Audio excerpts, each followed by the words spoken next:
ఆర్కైవ్స్లో మొత్తానికి దొంగలు పడ్డారు. ఆర్కైవ్స్లో మొత్తానికి దొంగలు పడ్డారంట.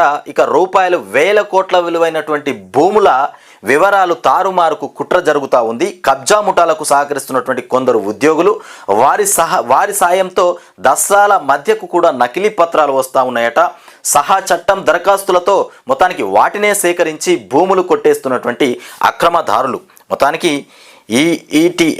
ఈనాడులో ప్రచురితమైనటువంటి కథనం. ఇక అనుమతి లేకుండా పర్షియన్ కాలం నాటి దస్త్రాలను మొత్తానికి స్కాన్ చేస్తున్నటువంటి సిబ్బంది. పర్షియన్ కాలమా అంటే ఇది చాలా రోజులకు సంబంధించినటువంటి భూములు ఉన్నట్టున్నాయి. ఇకపోతే వందల సంవత్సరాల నాటి భూదస్త్రం కావాలంటే అక్కడ దొరుకుతుంది. వందల సంవత్సరాల భూదస్త్రం కావాలంటే అక్కడ దొరుకుతుందట. మొత్తానికి ఆర్కైవ్స్లో దొంగలు పడ్డారు. మొత్తానికి ఏదైనా దస్తావేజు లేదా సర్వే నంబరు నకిలీదో కాదో నిర్ధారించాలన్నా అక్కడి సమాచారంతో సరిపోల్చాల్సిందే. ఎందుకంటే దేశంలో రెండో అత్యంత పురాతనమైనటువంటి బహామనీ సుల్తాన్ ఫిరోజ్ షా కాలం నాటి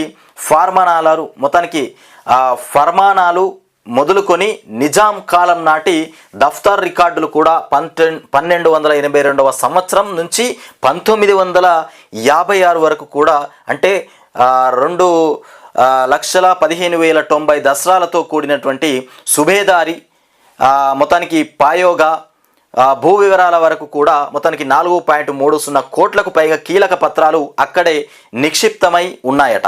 అదే Telangana state archives and research institute మొత్తానికి ఇక రాజ్యాభిలేఖ పరిశోధనాలయం మొత్తానికి ఎవరైనా ఆయా కాలాల్లోని దస్త్రాలకు కూడా నకిలీలు సృష్టించి భూములు కాజేసే ప్రయత్నం చేసే పక్షంలో సంబంధిత రెవెన్యూ విభాగాలు కూడా లేదా న్యాయస్థానాలు అవి అసలైనవో కాదో తేల్చాలంటూ మొత్తానికి ఆర్కైవ్స్ విభాగానికి లేఖ రాస్తాయి.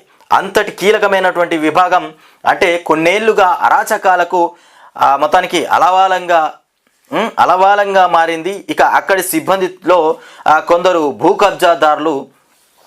కబ్జాదారులతో ఇక కుమ్మక్కై విలువైనటువంటి పత్రాలను దారి మళ్లిస్తున్నారు.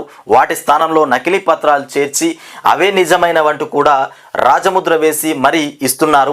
విలువైన భూములు కబ్జాదారుల ఇక పరమయ్యేందుకు కూడా న్యాయ వివాదాలకు కారణమవుతున్నారు.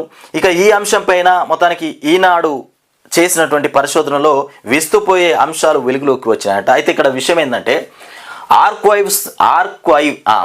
ఆర్కైవ్స్లో దొంగలు పడ్డారు. ఆర్కైవ్స్ అంటే దాదాపు కొన్ని వందల సంవత్సరాలకు సంబంధించినటువంటి 100 సంవత్సరాల కింద ఆ భూముల రికార్డులు అక్కడ ఉంటాయంట. అయితే కోర్టులో ఎవరన్నా భూములు మొత్తానికి కబ్జా చేసినా తారుమారు జరిగిన కోర్టు నుండి కూడా ఆర్కైవ్స్ పంపించండి, వివరాలు మాకు ఇవ్వండి అని కోర్టులు కూడా అక్కడికి వాళ్ళకు పంపిస్తారంట. అట్లా కొన్ని వందల సంవత్సరాల దస్తావేజులు వాళ్ళ దగ్గర ఉంటాయి. అలాంటి వందల సంవత్సరాల దస్తావేజులను కూడా కొందరు అక్రమార్కులు దాన్ని ఇప్పటి దస్తావేజుల్లాగా మార్చేసి వాళ్ళ ఆమోద ముద్ర వేసి అంటే అంత గందరగోళం చేస్తూ ఉన్నారట.